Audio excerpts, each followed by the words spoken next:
ये जो alert Swiss ये गोटे से गोटे सेटा हला कस्टमर मेन प्रश्न आसला आपणकर VLTD निहाती लगेवा जरूरी कि नहीं। तो सांग मैंने केमी अच्छा समस्ते आशा करी समस्ते भल थे मस्त सुस्थ थे सांग मैंने आज है बुधवार आज ड्यूटी जाइनी कहीं मोर आरटीओ कम आज सैनी लास्ट वीडियो आपने जो देखीदे मो गाड़ी में VLTD एक्टिव होती माने VLTD फिटिंग होती से VLTD तो खाली फिटिंग हेनी मुझे VLTD पैनिक बटन ये देखिपुर पैनिक बटन सुइच दबाइले या पूर्व नाला मो गाड़ी सुइच दबाइले अलर्ट तो होले आपणकर जो आरटीओ जहाँ जेहेतु VLTD लगी मो आरसी रे चढ़ VLTD हम आरटीओ तो मुझे काली जाइली देखा आरटीओ तो आरटीओ जिते गली पैनिक बटन शो कर माने आरटीओ वाला भी शो कले जाकि से अप्रूवल करेंगे ना तो शो कला पैनिक बटन अप्रूवल जो पैनिक बटन प्रेस होटा अलर्टा होता इमरजेंसी अलर्ट माने से आरटीओ वाला कहवा कथा इमरजेंसी अलर्टा शो कौन से मो जो VLTD वाला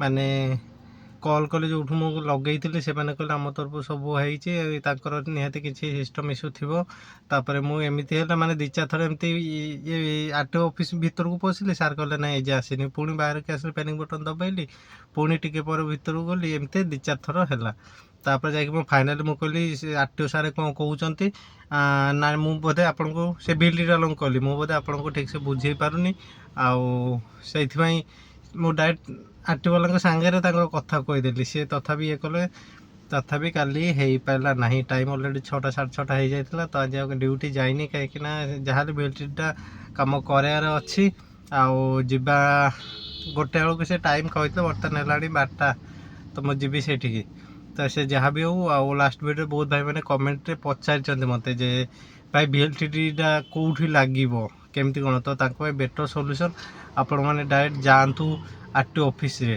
कहीं जेहेतु मुझे बाहर लगे जो जिन गोटे कथा अच्छी निज नमल स्वर्ग देखी हुए तो जेहेतु मुझे लगेली बाहर मुझे जापारि एक्चुअली असुविधा कौन बेटर ऑप्शन आप आरटीओ ऑफिस को जीवे जाइए आरटीओ ऑफिस भितर आप माने पचारियापाई जो जहाँ भी किसी डाउट थो से पचारे VLTD बर्तमान कौटा चली तो से VLTD से मैंने कहीदेव अलरेडी जे VLTD लगातु कि से भी लोक थी कहे यू लगातु नंबर भी दे आप लगे पारे। आ गोटे जिनस बहुत भाई मैंने कमेंट पचारुंट भाई VLTD लगे केते टंका लगुच तो मु तो बाहर लगे मोर 8,500 लगे ता छड़ा से आरटीओ रु जब भी आप लगे से 8,000 8,500 कि आपमती चिन्हा थी आप कैपेसिटी जो थी से 7,000 लगी तो मेन प्रश्न आसला आपणकर VLTD निहाती लगेवा जरूरी कि नहीं। तो मु काली आरटीओ ऑफिस जाकि देखिली जी जहाँ माने बिना VLTD रे भी आपणकर परमिट हो पारुची तापर आपणकर फिटनेस भी हो पारुची तो जिते दूर संभव मु 100% माने एक्यूरेट नुह बोधे यादे आपणकर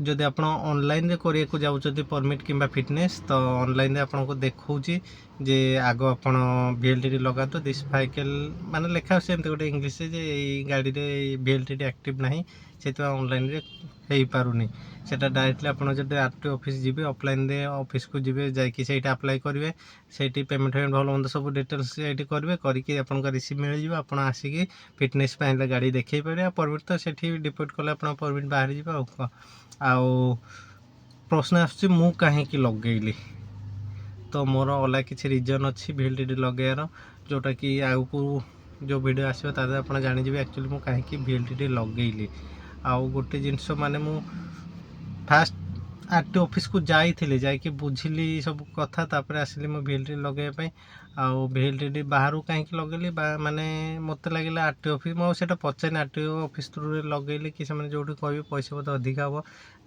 जावा पूर्व मुझे VLTD विषय टे गोटे कम कर पूर्व जहाँ भी हुए टे आगुतरा टे भाभी दिए मु ऑलरेडी बेले बेले तारिपाई माने भल प्रॉफिट भी हुए बेले बेले तारिपाई लॉस रे पड़ जाए मु से जहाँ भी मु आगुरी VLTD वाला माने कनेक्ट थी फोन करके बुझाबुझी करी एक्चुअली केते कौन पड़ू केमती गोटे फिटिंग हो आरटीओ रे गले आरटीओ अप्रूवल हम कि नहीं सब डिटेल से कहते हाँ सबकि करदेबू आमर माने आरटीओ अप्रूवल कंपनी आमर ଆରାମସେ ଆପଣ ଆରଟିଓ ଚଢ଼ିଯିବ। ତ ମୁଁ ସେଇଥିପାଇଁ ମାନେ ଓଭର କନଫିଡେନ୍ସ ଥିଲି। ମୁଁ ବି ଆଉ ଆରଟିଓରେ ଯାଇକି ପଚାରିଲି ସାର୍ VLTT କେଉଁଟା ଲାଗୁଛି କି କେତେ କ'ଣ ପଡ଼ିବ ଡିଟେଲ୍, ସେଇଟା ମୁଁ ଆଉ ପଚାରିଲିନି। କାଲି ଯେତେବେଳେ ମୋର VLTT ଆକ୍ଟିଭ୍ ହେଉନଥିଲା ସେତେବେଳକୁ ସେ ଆରଟିଓ ସାର୍ ମୋତେ କହିଲେ ଫାଷ୍ଟ ଆରଟିଓ ଅଫିସ୍କୁ ଯାଇକି ସେଇଠି ଆପଣଙ୍କର ପଚାରିବା, ଯାହା ବି ଡାଉଟ୍ ଥିବ ପଚାରିବା ପାଇଁ ହେଲ୍ପ ଡେସ୍କ ଅଛି, ସେଇଠୁ ଆପଣ ପଚାରିଥାନ୍ତେ କେଉଁ VLTTଟା ଲାଗିବ, କେଉଁଟା ଲାଗୁଛି, କେଉଁଟା ଜଲ୍ଦି କାମ ହେଇଯାଉଛି। ଇଏ ନୁହେଁ ଯେ ମୋ VLTT ଖରାପ,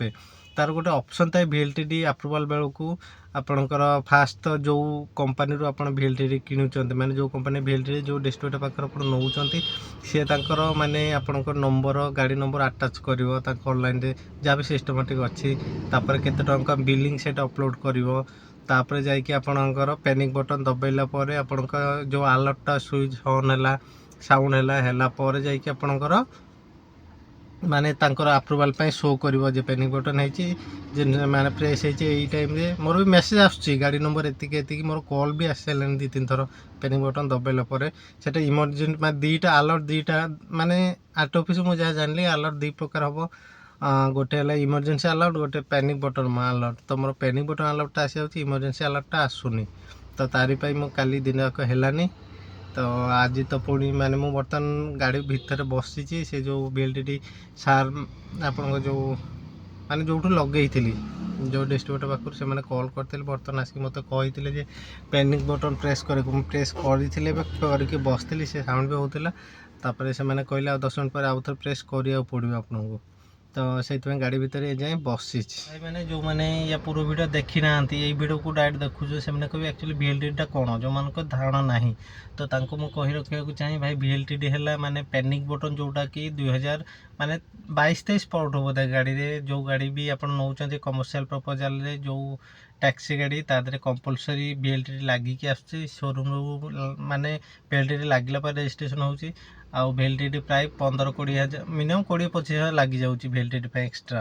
ସେ ଯାହା ବି VLTTଟା ଆପଣଙ୍କ ଏଇଠି ଦେଖନ୍ତୁ, ଏ ଯେଉଁ ଆଲର୍ଟ ସୁଇଚ୍, ଇଏ ଗୋଟେ ସେ ଗୋଟେ, ସେଟା ହେଲା କଷ୍ଟମରଙ୍କ ପାଇଁ। ଯଦି କଷ୍ଟମର କିଛି ଅନସେଫ୍ ଫିଲ୍ କଲା, ଇଏଟା ଡ୍ରାଇଭରଙ୍କ ପାଇଁ। ମାନେ ଯଦି କଷ୍ଟମର କିଛି ଅନସେଫ୍ ଫିଲ୍ କଲା, ତାଙ୍କର ଲୋକେସନ୍ ଯେଉଁ ବାଟେ ଦେଖାଉଛି, ଆପଣ ଯଦି ସେଇ ରାସ୍ତାରେ ଯାଉନାହାନ୍ତି, ତ ସେ ଚାହିଁଲେ ସେ ପ୍ୟାନିକ୍ ବଟନ୍ ପ୍ରେସ୍ କରିପାରିବେ। ପ୍ରେସ୍ କଲା ସାଙ୍ଗେ ସାଙ୍ଗେ ମାନେ ଆରଟିଓ ବାଲାଙ୍କ ପାଖକୁ ଇନଫର୍ମେସନ୍ ପଳାଇବ ଏବଂ ସେମାନେ ପୋଲିସକୁ ଇନଫର୍ମ କରିଦେବେ। ସେ ଯାହା ବି ହେଉ, ଇଏ ହେଲା ଆପଣଙ୍କର VLTT ପାଇଁ। ଆଉ ଗୋଟେ ଜିନିଷ ହେଲା ଆପଣଙ୍କର ଏଇ ଜାଗାରେ ମେନ୍ ମେସିନ୍ଟା ଲାଗିଛି। ଏଇଠି ସ୍ପିକର ଗୋଟେ ଅଛି, ମାନେ ଷ୍ଟେରିଂ ଇଏ ବକ୍ସ ଭିତରେ, ଆଉ କ'ଣ ୟାରି ଭିତରେ। ଆଉ ଯେତେବେଳେ ବି ପ୍ରେସ୍ ହେଉଛି, ଏଇଠୁ ଆୱାଜଟା ହେଉଛି, ଆଉ ମାନେ ମିନିମମ୍ 20 ମିନିଟ୍ ଏତେ ଜୋର ସାଉଣ୍ଡ ହେଉଛି କାନ ଭିତରେ, ଯେମିତି ମାନେ ସାଉଣ୍ଡ ଗୋଟେ ଅଲଗା ପ୍ରକାର ରହିଯାଉଛି। ବନ୍ଦ ହେଲା, ସାଉଣ୍ଡ ବନ୍ଦ ହେଲା ପରେ ଆହୁରି ଅଧଘଣ୍ଟା ଯାଏ କାନ ଭିତରେ ସେ ସାଉଣ୍ଡଟା ହେଉଛି। ଜିନିଷ ହେଲା, ଆପଣ ଯଦି ଓନର୍ ହେଉଛନ୍ତି, ମାନେ କେଉଁ ଡ୍ରାଇଭରକୁ ଦେଇ ଗାଡ଼ି ଚଲାଉଛନ୍ତି, ତ ସେ ଡ୍ରାଇଭର କେଉଁଠି କ'ଣ ଯାଉଛନ୍ତି, କ'ଣ ଡିଟେଲ୍ସ ଆପଣ ସେ VLTT ଆପ୍ସ ମାଧ୍ୟମରେ ଆପଣ ଦେଖିଲେ ଜାଣିପାରିବେ ଡ୍ରାଇଭର ଏଇଠିକି ଯାଇଥିଲେ, ଏଇଠି ଭଲ ମନ୍ଦ ସବୁ କିଛି। ଆଉ କଥା ହେଲା VLTT ତ ଆକ୍ଟିଭ୍ ହେଇଗଲାଣି ଯେ, ହେଲେ ଆକ୍ଟିଭ୍ ଆପ୍ରୁଭାଲ୍ ଯେ ହେଇପାରୁନି, କାହିଁକି ନା ତାଙ୍କ ଦେଖାଉନି ଯେଉଁ ଇମର୍ଜେନ୍ସି ଆଲର୍ଟଟା। ଆଶା କରୁଛି ଆଜି ହେଇଯିବ। ଏବେ ବି କଥା ହେଇଗଲି ସେ ଯେଉଁ VLTT ମେକରଙ୍କ ସାଙ୍ଗରେ, ସେମାନେ କହିଲେ ହଁ ହେଇଯିବ ଆଜି ବୋଲିକି। ତ ଦେଖାଯାଉ କେତେ ବାଟ କ'ଣ ଯାଉଛି। ଆଉ ସାଙ୍ଗମାନେ, ଆଜି ଭିଡ଼ିଓଟି ଏତିକି। ଆଶା କରୁଛି ନେକ୍ସଟ ମାନେ ପୂର୍ବ ଭିଡ଼ିଓ ଯେଉଁ ଭାଇମାନେ ବି କଣ୍ଟାକ୍ଟ କରିଥିଲେ କମେଣ୍ଟ ମାଧ୍ୟମରେ ଯେ ଭାଇ ଆଉ VLTT ଲଗାଇବା ନିହାତି ଜରୁରୀ ପରମିଟ୍ ପାଇଁ କି ଫିଟନେସ୍ ପାଇଁ, ତ ତାଙ୍କର ପାଇଁ ନାହିଁ। ଆପଣମାନେ ଡାଇରେକ୍ଟଲି ଅଫଲାଇନ୍ ଅଫିସରେ ଯାଇ କରିପାରିବେ, VLTT ଦରକାର ନାହିଁ। କାଲି ମୋ ଆଗରେ ବହୁତ ଗାଡ଼ି ଫିଟନେସ୍ ହେଇଛି ଏମିତି, ଯେଉଁଟାକି ଆପଣଙ୍କ ବିନା VLTTରେ ହେଇଯାଇଛି। ବାକି ପରମିଟ୍ ବି ସେମିତି, ସେମାନେ ଡାଇରେକ୍ଟଲି ଆରଟିଓକୁ ଯାଇଥିଲେ, ପଛେକି ଯାହା ବୁଝିଲି ଆରଟିଓ ଯାଇଥିଲେ, ଆରଟିଓରୁ ସେମାନେ ଆଉ ଫର୍ମ ପକେଇକି ପଇସା ପତ୍ର ଦେଇକି ସେମାନେ ଆସିଲେ, ଫିସ୍ ଯେତିକି ଯାହା ଥିଲା ଆସିକି, ତାପରେ ତାଙ୍କ ଫିଟନେସ୍ ମାନେ ଗାଡ଼ି ଦେଖିବାକୁ ପଡ଼ିବ। ଆରଟିଓ ଟେଷ୍ଟିଂ ଗ୍ରାଉଣ୍ଡରେ ଗାଡ଼ି ଦେଖେଇକି ସେମାନେ ଫିଟନେସ୍ କରିକି ଯାଇଛନ୍ତି ହେରି। ତ ଆଶା କରୁ ସାଙ୍ଗମାନେ ସମସ୍ତ ପ୍ରଶ୍ନର ଉତ୍ତର ଆପଣମାନଙ୍କୁ ମିଳିଯାଇଥିବ। ତ ଆଜି ଭିଡ଼ିଓଟି ଏତିକି। ଦେଖା ପୁଣି ଆଉ ଏକ ନୂଆ ଭିଡ଼ିଓରେ। ସେତିକି ସମୟ ରହିଲି। ନମସ୍କାର, ଜୟ ଜଗନ୍ନାଥ।